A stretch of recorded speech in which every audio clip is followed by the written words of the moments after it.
tokratni oddaji Zmorem. Udeleženci svetovnih iger v Abu Dhabiju so se v domovino vrnili z zvrhano mero medalj. Vse o tem, kako lahko društva pridobijo sredstva za financiranje športa invalidov. Pogovarjali smo se z našim odličnim plavalcem Darkom Đurićem.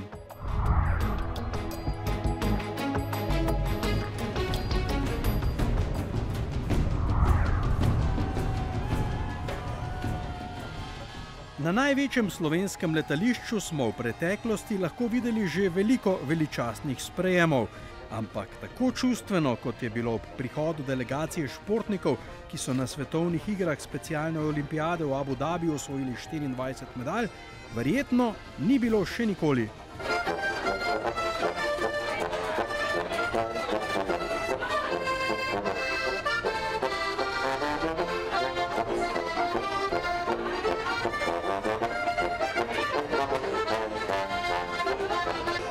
Občutki so zakon, res fantastično, vesel, da imam take navijače, res nisem pričakoval. Hvala vsem mojim slovenskim navijačem, res presenečen, ful. Ko sem stopil iz letala, pa smo šli proti letališču in sem ven stopil, ponavadi mi ne gre kakšne stvari na jok, ampak iz solze, pač sem bolj tak, da stisnem zobe, pač ne jokam, pa ne dam, ne vem, od sebe vse, ampak ko sem stopil na letališče, ko sem prvo mamo videl, pa očeta, pa ostale, mi je šlo toliko na jok, ker ne vem, nisem, ne vem, mogoče 20 let, 25 let jokal, ampak pač pride tiste, ne vem, solze od sreče ali pa od, ne vem, od česa so prišle, no. Sem mislila, da so vrhunci teh zmagovalnih vtisov se dogajali doli v samem Abu Dhabiju oziroma Dubaju, ker smo tekmovali plavalci, vendar danes tule te sprejemi nikoli ga še nisem doživela, tako da je res enkratno, polno emocij, jočemo se vsi prek, objemamo, veselimo se zmage naše Anje, veselimo se 3 srebrnih kolaj našega Alena in tudi ostalih in seveda najbolj tako ekipna je seveda mešana štafeta 4x50, kjer so tudi vsi 4 plavalci, ki so bili doli, dali vse od sebe in v stotinkah sekunde premagali še odločilne ekipe iz Romunije, tako da kričanja na stadionu, sprejema tukaj ne bom nikoli pozabila. Pa igre so bile kar super, ampak smo res pokazali tisto vse, da smo lahko bili že do konca. Veličastno. Vse v eni besedi, tako kot je rekel že sin, že dolgo nisem tako iz srca jokala, sem jokala, kakšno solzico potočila ob vsaki pomembni tekmi oziroma prosila, tudi molila, ampak dejansko to je bilo pa in pika na i. To občutki so nepopisni, midva z možem sva bila sicer v Abu Dhabiju, sva ga spremljala na tekmah in na vseh sprejemih, na zaključni in začetni prireditvi olimpijade. V bistvu se z besedam ne da sploh opisati tega veličastnega dogodka. Medalje so samo plus pri celem projektu, verjetno ste spremljali, šlo je za veličasten, ogromen športni dogodek, 7000 športnikov, 20 000 prostovoljcev, 3000 spremljevalcev, trenerjev, res ogromna stvar, zelo veliko športov, zelo veliko veselja in pozitivne energije. Sporočilo, ki smo ga lahko še enkrat v živo doživeli na Brniku, je bilo jasno. Da so tudi otroci s posebnimi potrebami sposobni, če v njih gojimo nekaj in če jih pripravljamo, da lahko dajo maksimalno od sebe na tistem področju, kjer so pač dobri. Ni treba, da je to šola, da je to neko znanje, ampak da so samostojni v življenju in da res nekaj dajo na tistem področju, ki so dobri od sebe oziroma da dajo tam maksimum.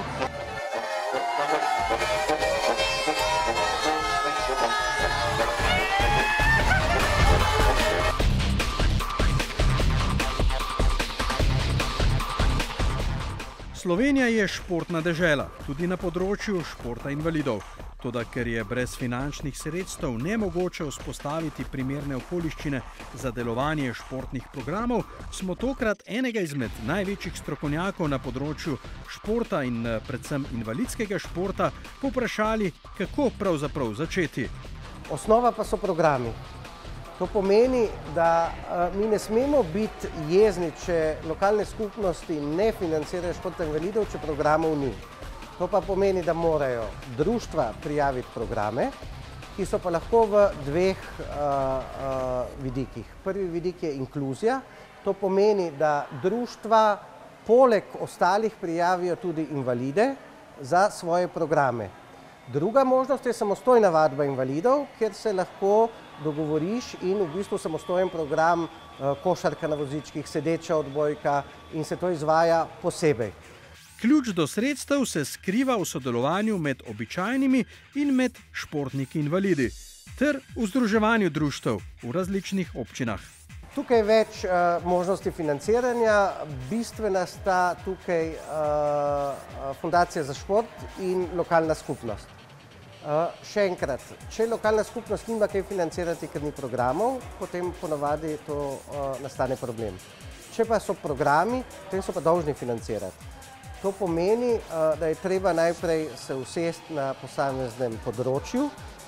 Tukaj nam izkušnje pravijo, da je včasih problem število invalidov pri organizaciji in moje priporočilo bi bilo, da se na določenem področju tudi občine med seboj dogovorijo o sodelovanju in da pride tudi iz sosednje občine v nek kraj, kjer se dogaja, lahko je to enkrat ena dejavnost v eni občini, ena v drugi, da je tle neka solidarnost in da se omogoči potem, da invalidi tekmujejo med sabo, da so vkomponirani v društvo, ki ga v njihovi občini ni.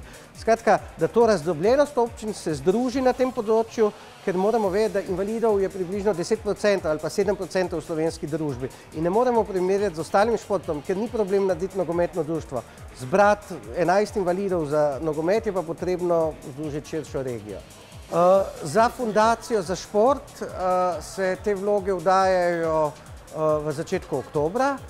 Lokalne skupnosti pa grejo za razpisi ven takoj po navadi, ko je sprejet proračun, se gre za razpisi ven. Ob tem, da zdaj je novo zakonsko določilo v slovenskem športu, ki pa se še ni začelo izvajati, to pa je, da lahko vsi postopki stečejo že pred sprejetjem proračuna. Cilj tega določila je bil, da v bistvu šport pride čim prej do denarja, da ni zamika 3-4 mesece v naslednje leto. In ko se bo to začelo dogajati, upam, da čim prej, morda že letos, da bi teoretično, takoj ko je sprejet proračun, razpis bil že izpeljan in se samo razdeli sredstva. S tem bi slovenski šport, ne samo šport invalidov, lahko 4 mesece dobil približno sredstva prej kot do sedaj. Čisto na koncu se lahko glede programov, podrobnosti društva obrnejo tudi na združenje, verjetno na Zvezo. Absolutno. Zveza za šport invalidov je pripravljena in jaz ponovno vabim, to sem že mnogokrat, vse športnike invalide, starše, da vključujejo svoje otroke in jim omogočijo enake pogoje kot ostalim otrokom. Na Zvezi za šport invalidov smo, mislim, da že prav še čisto vsem uspeli zagotoviti pogoje za vadbo, če je ta želja bila in volja. In pravzaprav bi se zelo veselili in si zelo želimo, da bi res zagotovili tudi otrokom invalidom enake pogoje kot vsem ostalim.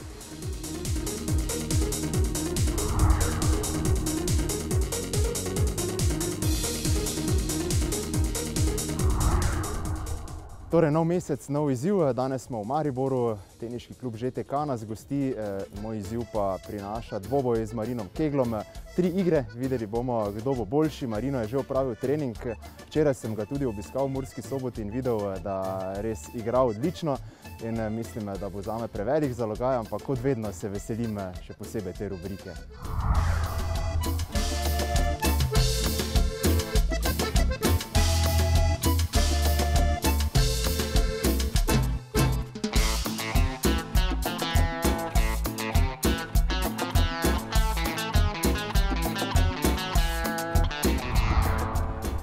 Marino me je ogrel, poskrbel, da sem že kar zdaj malce zadihan. Dvorana tale v ŽTK je res super, zdaj nas čakajo izzivi.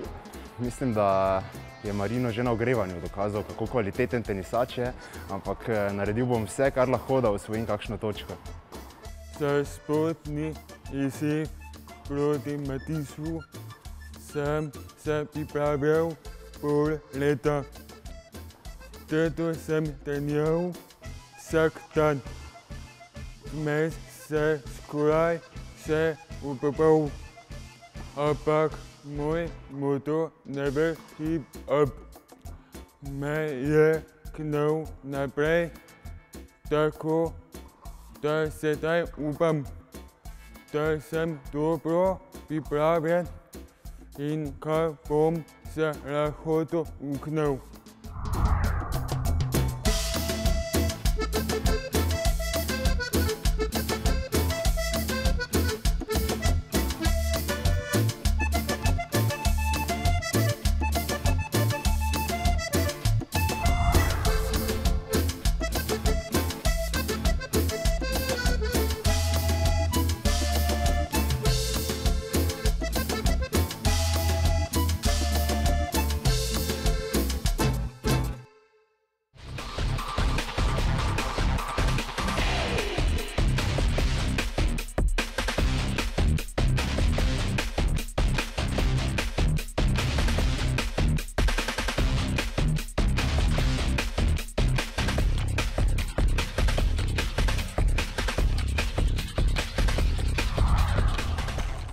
Izziv z Matisem sem dobil po sreči, saj nasprotnik v sebi skriva neizmeren talent, opazi pa se tudi, da je zelo natreniran in tej disciplini posveča vso pozornost.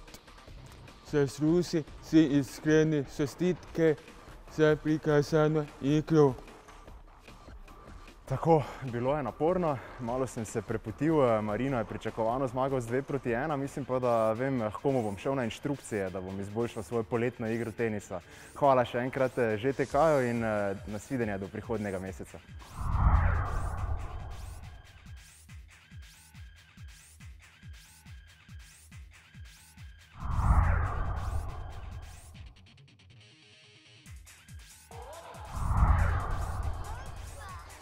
Na osnovni šoli Hruševec Šentjur smo obiskali paraolimpijski športni dan. Prireditev, ki so jo skupaj organizirali Zveza za šport invalidov Slovenije, Paraolimpijski komite, Športno društvo Invalid in Zveza Sonček. Torej, na paraolimpijskih šolskih dnevih v bistvu predstavljamo otrokom šole športe invalidov oziroma paraolimpijske športe, paraolimpijsko gibanje in pa življenjsko zgodbo našega športnika. Ja, presenečen sem najbolj bil, da so tako navalili in tako blizu prišli. Torej pomeni, da otroci le ne razlikujejo ljudi toliko kot odrasli, kar mi je bilo všeč, tudi vedeli so, kaj počnem, vsaj nekateri, tako da ja, lepa izkušnja. V Šentjurju smo se še enkrat lahko prepričali, kako veliko lahko na področju promocije športa invalidov naredijo srčni posamezniki. Idejo za to sem dobila v bistvu, ko sem prebrala v Informatorju lansko leto, da se to organizira in sem poklicala na zvezo, malo povprašala, dobila informacije in se mi zdelo zelo zanimivo, da predstavimo še nekaj drugega. Ker s tem športom v bistvu otroci nimajo stika, niti ga ne poznajo, niti mi ga ne poznamo tako globoko, da bi lahko kaj takega podobnega počeli pri urah športa ali pa jim približali te športe. Pa se mi je zdelo zelo zanimivo, da predstavimo še učencem kaj drugega. In tako smo lansko leto prvič organizirali ta dan. Bil je zelo dober, pozitiven odziv in tako smo se lotili tudi letos.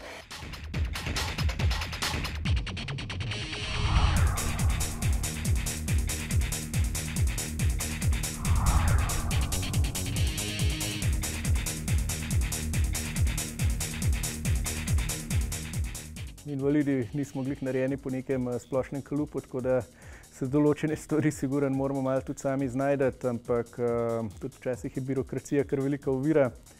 Ampak če si vztrajen, če veš, kaj želiš, kakšen cilj imaš pred sabo, se marsikaj da tudi spremeniti. Ja, ogromno je bilo teh prelomnic v mojem življenju, od učenja hoje do prvih električnih vozičkov, do tega, da sem se sploh električnega vozička znebil, do avtomobila, ampak poleg mene so tudi ljudje okoli mene te ideje vedno podpirali, Tudi potem, ko smo raznim birokratom te stvari povedali oziroma želeli spremeniti, pa so se malo upirali na začetku, so na koncu videli, da le mogoče imamo prav in da je ta pot prava. Jaz se rad pošalim, da v bistvu imam rad šport že od malih nog. Vedno, kadar sem imel priložnost, sem se bratu pridružil na igriščih, probaval od nogometa, košarke, namiznega tenisa, kar se je dal. Pa zmer sem si želel, da bi bil nekoč znan kot športnik, ampak seveda nisem vedel, da sploh obstaja paraolimpijski šport oziroma šport za invalide. Potem so me pa leta 2005 povabili na trening sedeče odbojke. Mladinska reprezentanca se je takrat pripravljala na svetovno prvenstvo in sem se prvič v življenju soočil z vrhunskim športom invalidov in takrat sem v bistvu videl, da lahko tudi jaz nekaj počnem na vrhunskem nivoju.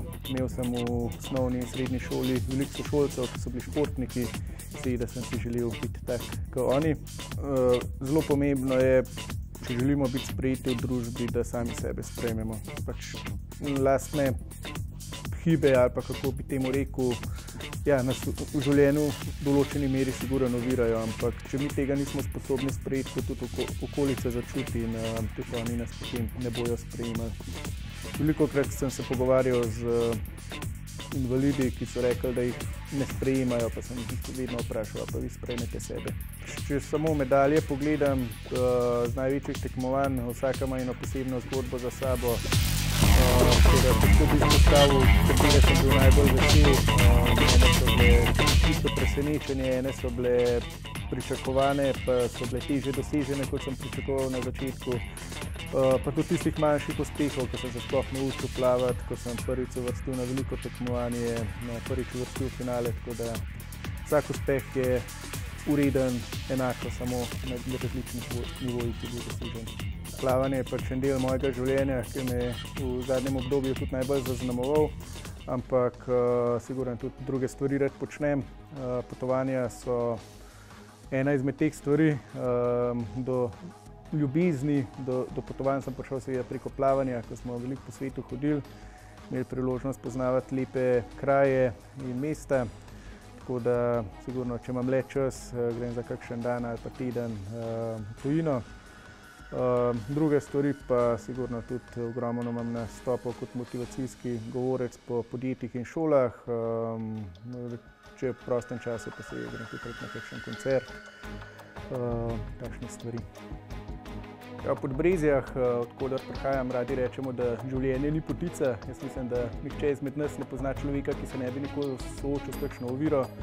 Ampak če smo prišli do tega trenutka, v katerem smo, sigurno smo sposobni čez ovire in tako da mislim, da če vztrajamo v življenju, da se vse da.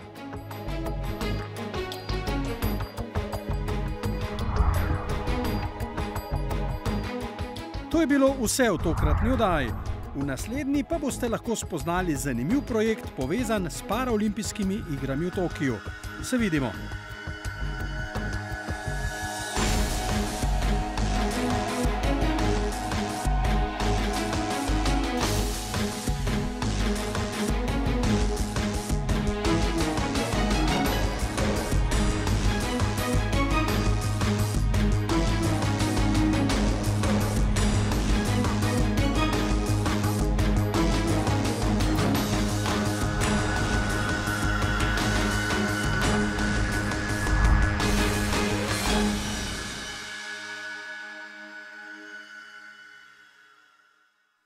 Oddajo sta omogočila Sportklub in Lidl Slovenija. Ustvarimo boljši svet.